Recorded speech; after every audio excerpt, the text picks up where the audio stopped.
Day students, कल हम चर्चा कर रहे थे वस्तु के प्रकार जो है, क्योंकि राष्ट्रीय आय की गणना करने से पहले वस्तुओं का क्लासिफिकेशन वर्गीकरण आपको जानना जरूरी है। तो हमने पढ़ा था कि उपभोग वस्तुएं और पूंजीगत वस्तुएं अलग अलग होती है। उपभोग वस्तु की परिभाषा हमने पढ़ ली थी कि वे वस्तुएं जो सीधे उपयोग की जाती है, यानी पूरा का पूरा उपयोग करके, और उन्हें जो है समाज उनको अपनी आवश्यकताओं की पूर्ति करता है, यानी अधिक आय कमाने के लिए नहीं। ठीक है। जबकि तो उपभोग वस्तुएं दो प्रकार की होती है, हमने पढ़ा था, एक टिकाऊ उपभोग वस्तुएं और एक गैर टिकाऊ उपभोग। जितने भी खाद्यान्न वस्तुएं हैं वो सब किस में आती है? गैर टिकाऊ में, या ऐसे कह सकते हैं शीघ्रनाशी।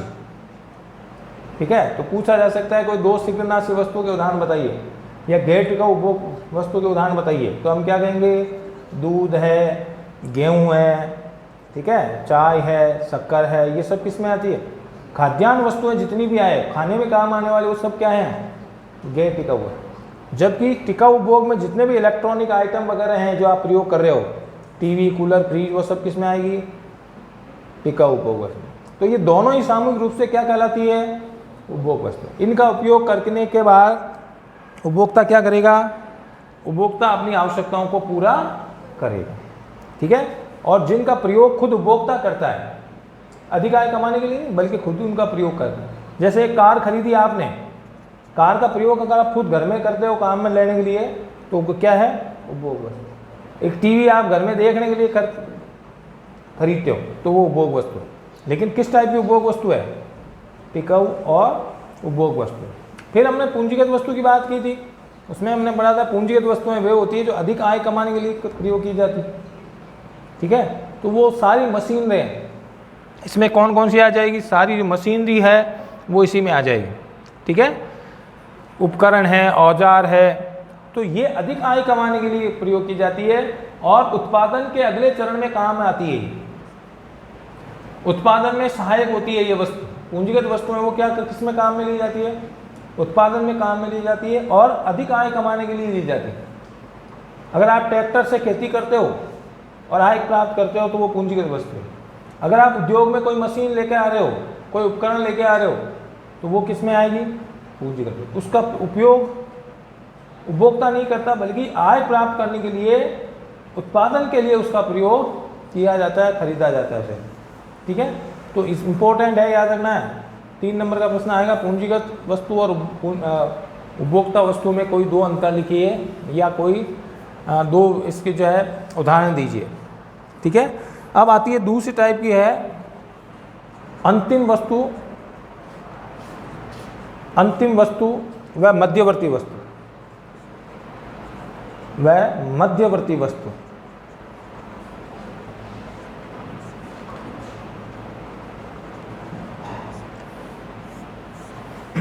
देखिए, इनमें भी डिफरेंस होता है। सबसे पहले हम बात करते हैं अंतिम वस्तु किसको बोलते हैं।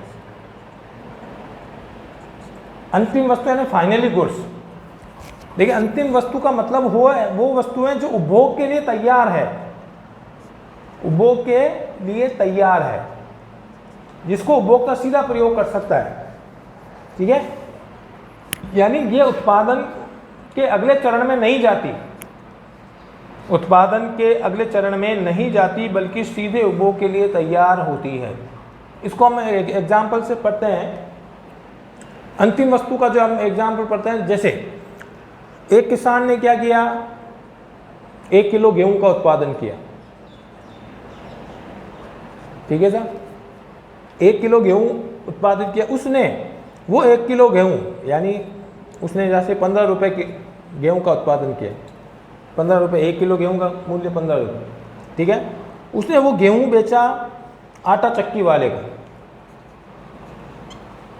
आटा चक्की वाले ने उस गेहूं को पीस करके और उसका आटा बना दिया और उसको मार्केट में 18 रुपये केजी से बेच दिया। ठीक है। गेहूं का क्या बनाया उसने? आटा। अब उस आटे को आटे वाले ने क्या किया? बेकरी वाले को बेच दिया उसने 20 रुपये किलो में, जो है उस 18 रुपये किलो में बेचा। और बेकरी वाला क्या करा? उस आटे के जो है ब्रेड का निर्माण करेगा और वो ब्रेड उसने मार्केट में 25 रुपये में बेच। ठीक है। तो गेहूं, आटा और जो अंतिम रूप से जो ब्रेड, आटे से जो ब्रेड बनती है, तो ये सब क्या कहलाएगी? ये मध्यवर्ती वस्तु कहलाएगी। गेहूं और आटा ये दोनों क्या हैं? ये मध्यवर्ती वस्तु है, क्योंकि ये अंतिम उपभोग के लिए काम नहीं आती। अब उन दोनों से क्या बनेगी? ब्रेड। और ब्रेड मार्केट में कितने रुपए में बिक रही है? 25 रुपये में। जब हम राष्ट्रीय आय की गणना करेंगे तो देखेंगे कि इन मध्यवर्ती वस्तुओं के मूल्य को नहीं जोड़ा जाता है, क्योंकि अगर इसने, किसान ने कहा मैंने 1 किलो गेहूं पैदा किया 15 रुपये का, आटा चक्की वाला अगर 18 रुपये जोड़े, ये 15 रुपये जोड़े, ये 20 रुपये जोड़े और ये 25 रुपये जोड़े, तो कुल मूल्य कितना हो गया? कुल मूल्य 8 5 13 और 5 18, 3 और 2 5 6 और 1 7, 78 रुपये का हो गया क्या?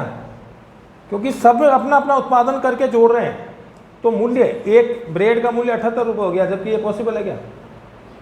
तो ये सारा यानी गेहूं और आटा, ये दोनों किस में आएगी? मध्यवर्ती वस्तु, क्योंकि ये उत्पादन के अगले चरण में जाती है ना। क्योंकि गेहूं से क्या बना? आटा बना। उत्पादन के अगले चरण में गया, आटे से क्या बनी? ब्रेड बनी। अगले चरण में गया, तो अंतिम वस्तु ब्रेड क्या है? अंतिम वस्तु है। क्यों? क्योंकि ये उपभोग के लिए तैयार है। पहली बात, उपभोग किसको सीधे खाने में काम ले सकते हैं? ब्रेड। आटा या गेहूं खाओगे क्या डायरेक्ट? तो उपभोग के लिए तैयार होती है, पहली बात। दूसरा, उत्पादन के अगले चरण में प्रवेश नहीं करती या नहीं जाती। ब्रेड का क्या बनाओगे? ब्रेड से अगले कुछ नहीं, ब्रेड सीधा बेचने में काम लो, खाने में काम लो। तो उत्पादन के अगले चरण में नहीं जाती है, ठीक है, और उपभोग के लिए तैयार होती है, तो ऐसी वस्तु को क्या बोलेंगे? अंतिम वस्तु। और जो उत्पादन के अगले चरण में जाती है और जो कच्चे माल के रूप में प्रयोग की जाती है, ये सब क्या है? गेहूं और आटा क्या है? कच्चा माल है। किसके लिए? ब्रेड के लिए। ब्रेड इन्हीं से बनेगी। तो कच्चा माल है, या जो उत्पादन के अगले चरण में जाएगी वो क्या कहलाएगी? मध्यवर्ती। इसी प्रकार का उदाहरण ये ले सकते हैं अपन कि अगर एक किसान ने कपास का उत्पादन किया, कपास से उसने, जो मिल वाले ने क्या किया, उसे धागा बनाया, उस धागे से वो क्या करेगा? कपड़ा बनाएगा, और कपड़े से उसने क्या किया? एक ड्रेस का निर्माण किया। तो ड्रेस अगर 250 रुपये की है तो इसका मतलब 250 रुपये, ये ड्रेस क्या है? अंतिम वस्तु। बाकी कपास, धागा और कपड़ा, ये तीनों क्या है? मध्यवर्ती वस्तु। समझ में आ गई बात? इसी प्रकार शुगर मिलने वाले ने क्या किया? किसान ने गन्ना उत्पादन किया, गन्ना उत्पादन, उसने गन्ने को बेचा मिल में, मिल से उसने, मिल वाले ने उसने क्या किया? फैक्ट्री में उसमें शक्कर बनाया। शक्कर क्या है? अंतिम वस्तु है। बल्कि गन्ना और ये जो उसका रस जो है वो क्या है? मध्यवर्ती। तो 3 एग्जाम्पल दे दी मैंने, समझ में आ गया? तो ये इंपॉर्टेंट है, ध्यान रखना, अंतिम वस्तु और मध्यवर्ती वस्तु में कोई 2 अंतर नहीं। तो अंतिम वस्तु क्या होती है? 2 विशेषताएं ध्यान रखनी है। अंतिम वस्तु जो है उपभोक्ता के लिए सीधे उपभोग के तैयार होती है, उपभोक्ता उसको डायरेक्ट काम में ले। दूसरी बात, वो उत्पादन के अगले चरण में प्रवेश नहीं करती, उससे और कुछ नहीं बनेगा, सीधा ही उसको काम में लोगे। ड्रेस का क्या करोगे? पहनने के लिए काम लोगे, जबकि कपड़ा नहीं पहनोगे आप, धागे को नहीं लपेटोगे, कपास काम में नहीं लोगे। ये उत्पादन के अगले चरण में जाती है, इसलिए इनको क्या कहते हैं? मध्यवर्ती। समझ में आ गई बात? तो अब ये होती है अंतिम वस्तु और मध्यवर्ती वस्तु में मुख्य अंतर। तो अगर परिभाषा के रूप में दें अपन, ये मैंने एग्जाम्पल से आपको समझाया, तो सबसे पहले अगर हम अंतिम वस्तु की परिभाषा दें, किसे कहेंगे अंतिम वस्तु? वे वस्तुएं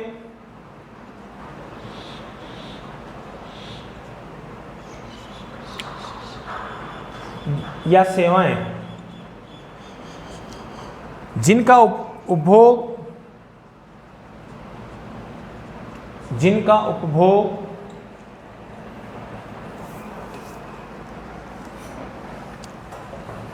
या उत्पादन, उपभोग या उत्पादन में अंतिम रूप से उपयोग किया जाता है, में अंतिम रूप से उपभोग किया जाता है, अंतिम रूप से उपभोग किया जाता है।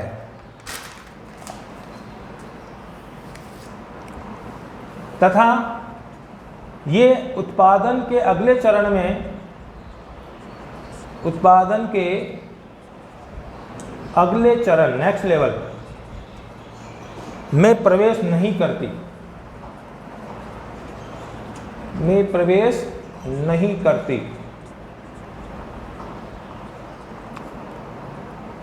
अर्थात कच्चे माल, अर्थात कच्चे माल या मध्यवर्ती वस्तु के रूप में, मध्यवर्ती वस्तु के रूप में इनका प्रयोग नहीं किया जाता, के रूप में इनका प्रयोग नहीं किया जाता,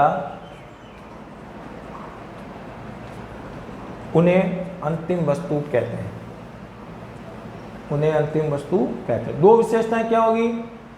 जिनका सीधा अंतिम रूप से प्रयोग भोग किया जाए, अंतिम फाइनल रूप से सीधा। जैसे कार, कार क्या है, इसका एग्जाम्पल दें, उदाहरण दें तो कार को आप सीधा चलाने के लिए काम लो। अब टायर बनाने वाले टायर अलग बनाएंगे, उसकी बॉडी बनाने वाले बॉडी अलग बनाएंगे, है ही नहीं। स्टीयरिंग बनाने वाली कंपनी स्टीयरिंग बनाएगी, बैटरी बनाने वाली बैटरी बनाएगी, लेकिन इन सबको कच्चे माल के रूप में प्रयोग हो रहा है। उन सब से मिलाकर के अंतिम रूप से क्या बनी? कार। तो कार क्या है? किसका एग्जाम्पल है? अंतिम वस्तु। तो अगर आपसे एग्जाम्पल पूछे कि अंतिम वस्तु के कोई 2-3 उदाहरण बताइए, तो जैसे हम कह सकते हैं कार, कपड़ा, ट्रैक्टर, टीवी, एसी, ये सब क्या है? अंतिम वस्तु। ठीक है। तो पूछा जाए अंतिम वस्तु के 2 उदाहरण दीजिए, तो कार सीधे चलाने के काम में लेते हैं, कपड़ा सीधे पहनने के काम में लेते हैं। भाई ड्रेस खरीदोगे तो पहनोगे सीधे। अब धागा कहाँ से बन रहा है, कपास कहाँ से आई है, वो उससे मतलब नहीं, सीधे कपड़े को हम पहनने के लिए प्रयोग करते हैं, है ना। ट्रैक्टर, ट्रैक्टर में टायर कहाँ से आया, स्टीयरिंग कहाँ से आया, बैटरी कहाँ से आई, उससे हमें कोई मतलब नहीं। ट्रैक्टर बाजार में बिकता है, वो सीधी किस रूप में आएगी? अंतिम वस्तु। समझ में आएगी बात? तो 2 विशेषताएं होती है, एक तो जिनका उपयोग अंतिम रूप से उपभोग सीधा किया जाता है, और दूसरा ये उत्पादन के अगले चरण में नहीं जाती, तो उन्हें क्या कहते हैं? अंतिम वस्तु। ठीक है। अब आती है दूसरा पाया, मध्यवर्ती वस्तु। मध्यवर्ती वस्तु, ये वस्तुएं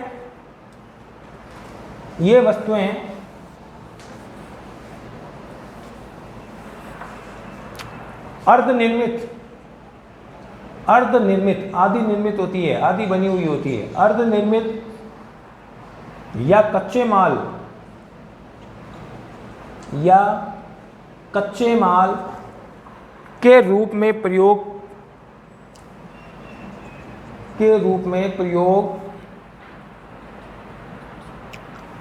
की जाने वाली वस्तुएं होती है, प्रयोग की जाने वाली वस्तुएं होती हैं। कच्चे माल के रूप में इसका प्रयोग किया जाता है, यानी कि कोई दूसरी वस्तु बनती है उनसे, या अर्धनिर्मित, आदि बनी होती है। जैसे टायर, मैंने कहा टायर को अकेला टायर क्या करेगा? टायर किसी में गाड़ी में या ट्रैक्टर में लगेगा तो वो काम आएगा। तो टायर क्या है? अर्धनिर्मित। ठीक है भाई। ईंट, पत्थर, सीमेंट, कंकरी, ये सब क्या है? कच्चे माल के रूप में। और इससे क्या बनता है? मकान खड़ा होता है। तो मकान अंतिम रूप से इनकी सहायता से वो बनता है। तो इनको या तो ये अर्धनिर्मित होती है, ठीक है, और या फिर कच्चे माल के रूप में, जैसे लकड़ी से फर्नीचर बनाना, तो लकड़ी क्या है? कच्चा माल है। धागा, कपास और धागा क्या है? कच्चा माल। गन्ना क्या है? कच्चा माल। किसके लिए? शक्कर मिल, शुगर मिलोगे, ठीक है। ब्रेड के लिए आटा और गेहूं क्या है? कच्चा माल। तो जो अर्धनिर्मित या कच्चे माल के रूप में प्रयोग की जाने वाली वस्तुएं हैं होती है, और दूसरी एक तो ये विशेषता, और दूसरी यह उत्पादन के अगले चरण में जाती। भाई उससे बनता है ना, तो इसमें क्या होगा, तो एक तो ये बात लिखते हैं कि अर्धनिर्मित या कच्चे माल के रूप में प्रयोग की जाती है, और इन्हें उत्पादन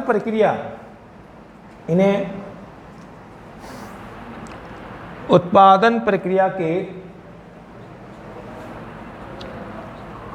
एक या अधिक वर्गों में या अधिक चरणों में, एक या अधिक चरणों में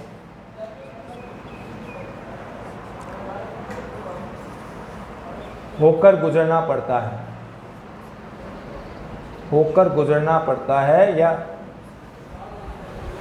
अगले चरण में प्रवेश करना पड़ता है, चरणों में होकर गुजरना पड़ता है। दो विशेषता होगी ना, ये अर्धनिर्मित होती है, कच्चे माल के रूप में प्रयोग की जाती है, और दूसरा ये उत्पादन के अगले चरण में प्रवेश करती है। ठीक है, गेहूं और आटा, गेहूं से क्या बना, आटा, तो गेहूं अगले चरण में प्रवेश करा, आटे से क्या बनी, ब्रेड। तो ब्रेड क्या है, अंतिम वस्तु है, बाकी आटा और गेहूं क्या है, मध्य। तो अगले चरण में गई ना, केवल गेहूं से पेट थोड़ी भरेंगे। अब एक या अनेक, या देखिए ना, एक या अधिक, अब गेहूं से क्या बन सकते हैं, गेहूं से रोटी बना के भी खा सकते हैं, तो अगले चरण में गई ही नहीं।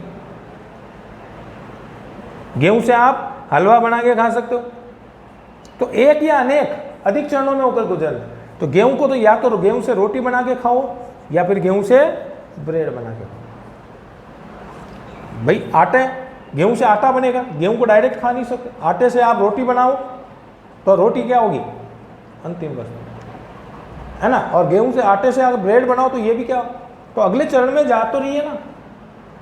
हाँ भाई, एक लकड़ी है, लकड़ी से आप क्या कर रहे हो, लकड़ी से फर्नीचर बना दो, लकड़ी से आप पलंग बना सकते हो, लकड़ी से टेबल बना सकते हो, तो लकड़ी तो कच्चा माल है, अर्धनिर्मित वस्तु है।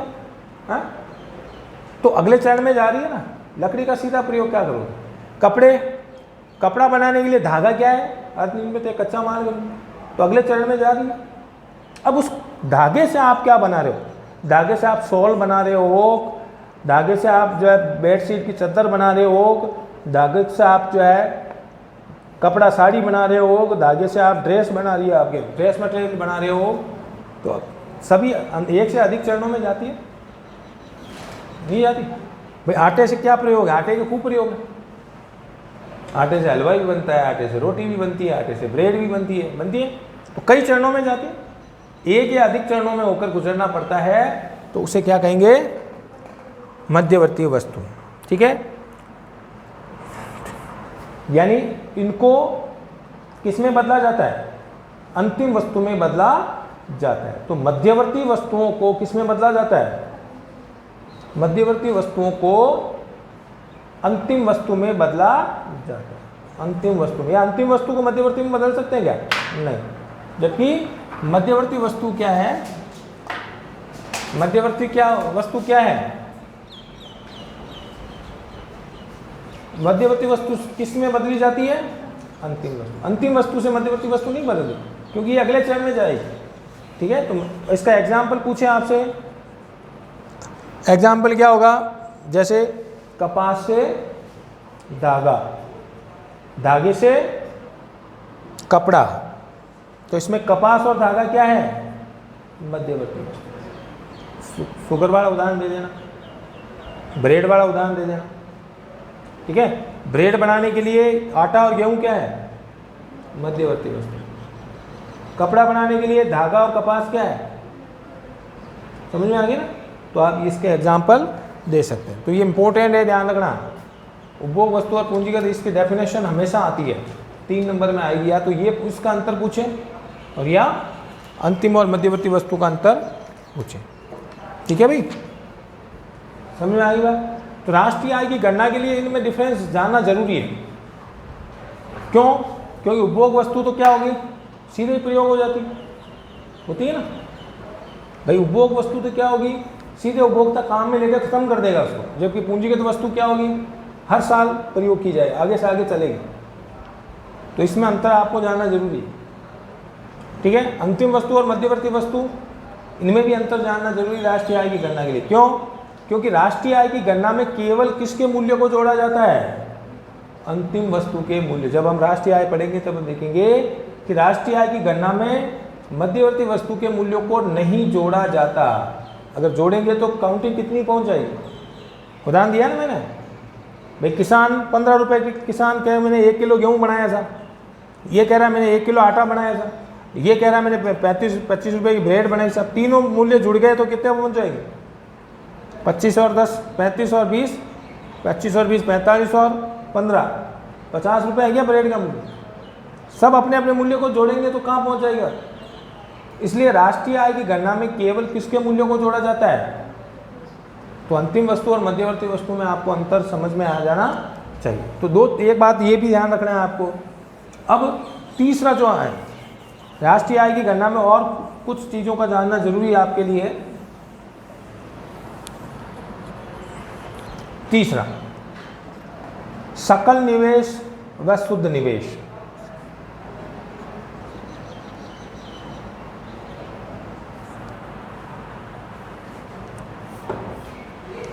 सकल निवेश व शुद्ध निवेश, नेट इन्वेस्टमेंट,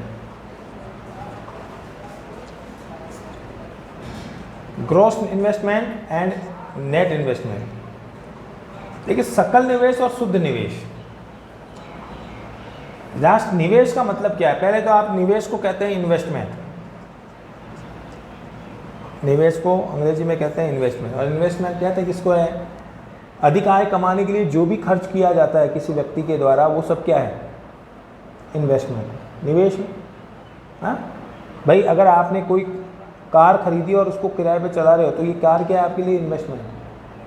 ठीक है, तो सकल निवेश और शुद्ध निवेश में अंतर क्या है? निवेश का मतलब जानना जरूरी है। निवेश होता है किसी वह पूंजी या वह पैसा जो अधिक आय कमाने के लिए खर्च किया जाता है, वो निवेश कह रहे हैं। ठीक है, तो अब इसमें अंतर क्या होता है? सबसे पहले आपके लिए निवेश की परिभाषा जानना जरूरी है कि फिर हम सकल और शुद्ध निवेश में अंतर पढ़ेंगे। निवेश को इंग्लिश में कहते हैं इन्वेस्टमेंट।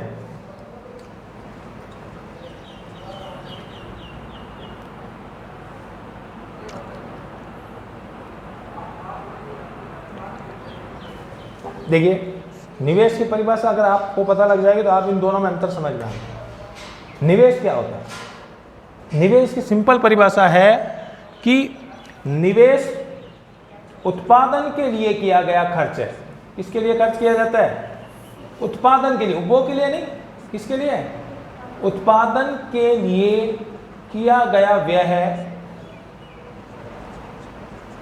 किया गया वह व्यय है, वह व्यय है जिसे एक उत्पादनकर्ता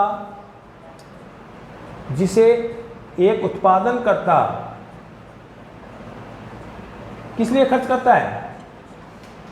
अधिक आय कमाने के लिए। सिंपल सी बात है, जिसे एक उत्पादनकर्ता लाभ प्राप्ति के लिए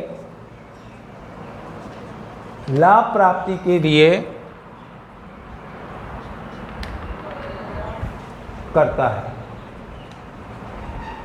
जिसे एक उत्पादनकर्ता किस लिए करता है? भाई 1 लाख रुपए अगर आपने इन्वेस्ट किए, बैंक में डलाओगे तो बैंक में, या किसी उधार दोगे तो ब्याज मिलेगा उसका। कोई भी इन्वेस्टमेंट, कोई भी उत्पादनकर्ता क्या करता है? अगर कोई व्यय करता है, किस लिए व्यय करता है? अगर लाभ प्राप्ति के लिए व्यय करता है, किसी को ब्याज पे दे दिया, वो भी इन्वेस्टमेंट ही। उससे कोई चीज़ खरीद ली, वो भी इन्वेस्टमेंट है। अगर आपने सोना खरीद लिया भाई अधिक आय कमाने के लिए, तो वो भी इन्वेस्टमेंट है। अगर आपने कोई प्लॉट ज़मीन खरीद ली तो वो भी इन्वेस्टमेंट है। क्यों? क्योंकि वो सारा व्यय आप उसको खुद में काम ही नहीं लोगे, एक उत्पादन करता है। इन्वेस्टमेंट कौन करता है? केवल उत्पादन करता है। किस लिए करता है? लाभ प्राप्ति के लिए अगर कोई व्यय करता है तो वो सब क्या कहलाएगा? निवेश में। जैसे एक सीमेंट फैक्ट्री का मालिक, ठीक है, वो मशीनें खरीदेगा, कच्चा माल खरीदेगा, ये सब किस में आएगा? निवेश में। क्यों कर रहा है वो? कच्चा माल क्यों खरीद रहा है? लाभ प्राप्ति के लिए कर रहा है। तो पहली बात तो निवेश का मतलब क्या होगा? निवेश कौन करता है? एक उत्पादन करता। ठीक है, किस लिए किया जाता है? उत्पादन करने के लिए किया है, उसके बिना उत्पादन हो नहीं सकता। ठीक है, और किस लिए किया जाता है? लाभ प्राप्ति के लिए किया जाता है, तो वो काम क्या कहलाएगा? निवेश। ठीक है, अब निवेश दो प्रकार का होगा। निवेश में अगर हम बात करें कि एक निवेश होता है मौद्रिक निवेश, यानी अगर निवेशकर्ता मुद्रा के रूप में निवेश करे, ठीक है, तो वो क्या कहलाएगा? मौद्रिक निवेश। ठीक है, तो निवेशकर्ता, इसकी परिभाषा लिखिए, निवेशकर्ता या उत्पादक, निवेशकर्ता या उत्पादक जब नगद धन व्यय करता है, जब नगद धन व्यय करता है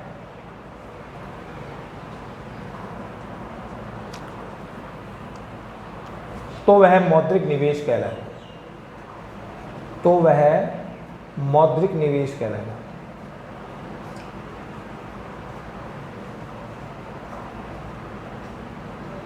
यानी नगद धन कैश पेमेंट अगर खर्च करता है तो वो क्या कहलाएगा? मौद्रिक निवेश।